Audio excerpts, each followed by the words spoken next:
शेख साहब ये बताएंगे किस लिए गिरफ्तार किया आपको? दरवाजे तोड़ के मेरे बच्चों को मारा है और मेरे साथ ज्यादती की है।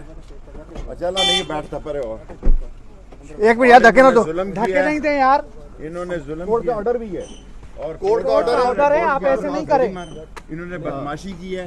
ये मसला थे 100-200 लोग दाखिल हुए हैं और मेरे मुलाजमों को मारा है, मेरे घर की तलाशी ली है और कोर्ट का ऑर्डर भी है। कोर्ट के ऑर्डर को बोल के माइक लाओ।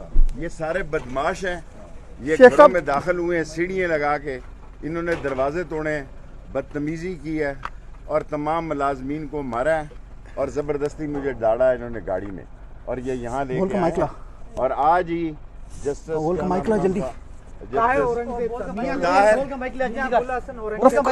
नहीं मियाँ ताहिर साहब ने मेरी जमानत ली। बिल्कुल सर। और उन्होंने कहा 6 तारीख को आईजी पेश हो और ये SHO जो है ये नवाज लीग का टाउट है बड़ैच, ये सारा नवाज लीग का टाउट है और ये नवाज लीग ने इसको लगाया यहाँ।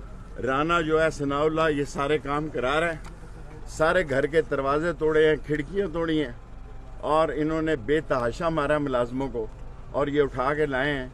ये थाना जुल्म का निशान है। इंशाअल्लाह ताला हक की फतह होगी, इमरान खान के साथ हैं। Thank you sir, thank you.